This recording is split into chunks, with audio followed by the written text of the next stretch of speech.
It must have been one of the most extraordinary entrances in the history of football. We have top players, and I'm sorry, I'm a bit arrogant. We have a top manager. I'm European champion.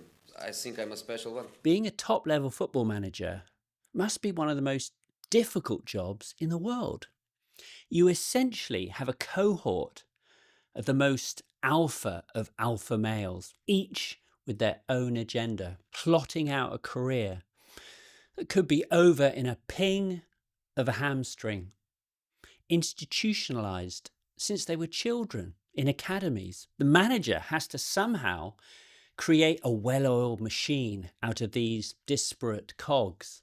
It helps if you're somebody that they adore, somebody who engenders total loyalty. Mourinho was that archetype. He certainly had the raw ingredients. Brooding good looks, that smirk that conveys utter confidence. So back in 2005, I was still getting a lot of commissions. The magazine world was still really healthy. The iPhone hadn't been invented, and Google and Facebook had yet to destroy printed media. I was contacted out of the blue by this strange Russian magazine called Pro Sport. I think it might have been connected to Roman Abramovich, who owned Chelsea at the time. They'd got my name from UK Esquire, for whom I'd done a few jobs. The picture editor over in Russia was Julia Moiseva. She was initially really friendly and explained that the shoot would be over quickly and might just consist of pictures being taken while he was being interviewed. We agreed on £800, inclusive. I mean, quite modest, but I relished the chance to shoot Jose. As my assistant and I drove west to Chelsea's brand new training ground facility in Cobham, we were pensive. And as it turned out, we were right to be wary. At the time, Mourinho was probably the biggest manager in world football. He'd won the Champions League with Porto against the odds. Then he'd come to Chelsea and won the Premier League in his very first season. The training ground was incredibly sterile. It had this sort of pristine feel of an operating theatre. The reality of the situation began to kick in when we were instructed by an official to put plastic bags over our shoes. They were sort of elasticated around the ankle before we were allowed to walk around. It was actually more like a science laboratory. Something really important was going on. Then Jose slinked in like a panther. I don't think he was expecting a photographer. There was no expensive suit, just a Chelsea tracksuit and a pair of Umbro flip-flops. I always prefer to shoot what the subject is wearing. The more a shoot is preceded by faff and subterfuge, the further you get away from the truth. It's best when there's no time, for me anyway, for styling, hair or makeup, especially when your subject is comfortable and as naturally photogenic as Mourinho. I took documentary pictures while he held court and did his interview with the writer. Looking at the images now, the board with the magnetic counters representing players and the photographs around the place, they're interesting. It's fascinating, and it's also a privilege to get a peek behind the curtain, especially if you're a football fan. As you'd expect, he didn't give a monkey's about me taking his picture. I showed him my little portfolio and he reluctantly agreed to a solo shoot. Maybe he cut me some slack, we were roughly the same age. It's possible he even pitied me. He clearly had all the power and he knew it. Looking at the metadata, I got just under 5 minutes. I'd already got my assistant Linda to set up some lighting in his office, hard light from above and soft light for Phil. Not exactly flattering, but dramatic, and I wanted to get something for my portfolio. I just switched to a Canon 1DS Mark II digital camera, which helped because I didn't need to waste time changing film. People often imagine celebrity portrait sessions lasting hours, and sometimes that is the case, but editorial photography is often much more frantic than that. And if you've ever watched Mourinho in his interviews, you'll know he can be brusque. I want to be polite with you, and I prefer not to answer to the question because Your question is really a bad question.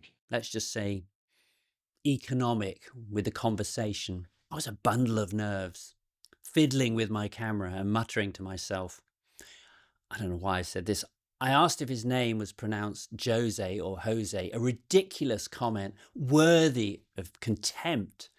He looked at me and simply said, I am José Mourinho. not exactly an encouraging start.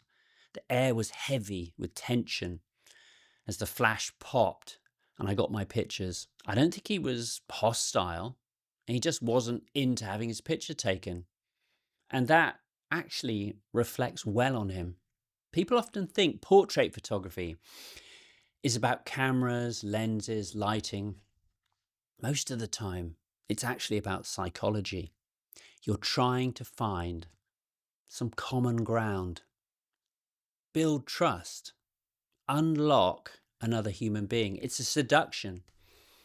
Sometimes that happens immediately, and sometimes you're stumbling around at cross purposes and the connection never materializes.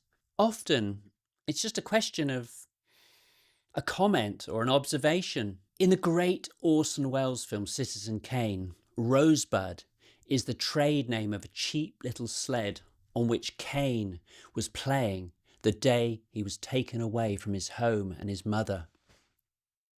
It reminds us that a person's deepest motivations often lie in the almost forgotten losses of childhood, not the achievements of adulthood.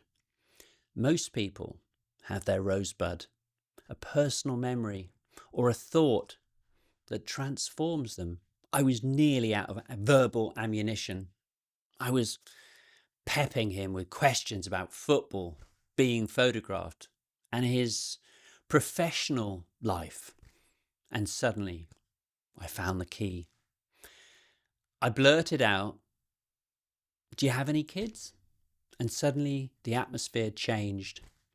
For a few minutes, he stopped being the special one and became just another father. Our conversation was brief but authentic. You could tell that the bedrock of his life was his family, and in spite of his professional success, his being a good dad was everything to him. We were nearly done. Remember, I wasn't meant to even get a formal portrait session. And I remembered outside the office was this odd little adjoining building.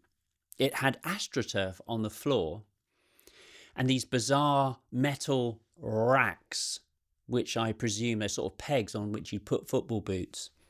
Most photographers would have not even given it a second glance. I mean, I'm not saying I've got this amazing insight or anything, but I just thought it had potential. The roof was made from translucent corrugated plastic, which produced this beautiful, soft, natural light. People often ask me what lighting equipment I use. The answer is always whatever is there. I always prefer available light. It's so subtle and intriguing.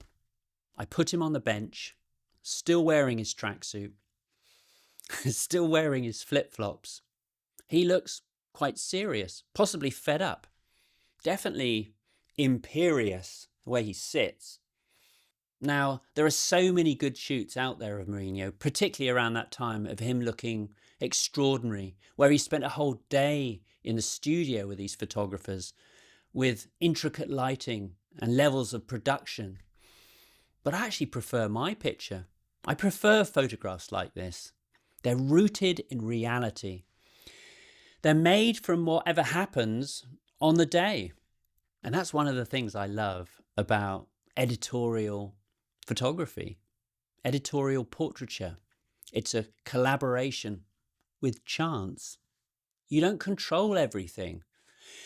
You respond to what's in front of you, even if you only have 5 minutes. After the shoot, I also learned another valuable lesson. The Russian magazine immediately began hassling me for the photographs. Back then, the modems were dial-up. There was no such thing as fast internet transfers. So I ended up at some expense, FedExing a CD to Moscow. After the tracking confirmed they'd received the package, I never heard from Julia again. I didn't get paid. They didn't even acknowledge that I'd done a good job. Silence. At the time, I was pretty browned off. I mean, it's pretty annoying, emailing and then getting no response. Now I just find it slightly absurd.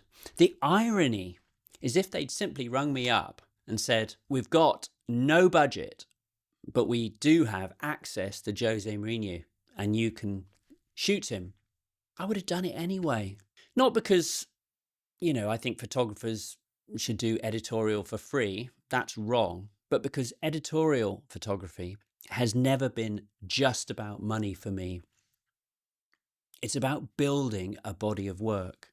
I mean, when I look over at like 25,000 rolls of film, 40 years of photographs, I don't just see the famous faces. I see little moments in our culture, people who mattered at a particular point in history. And Mourinho was undoubtedly one of those people.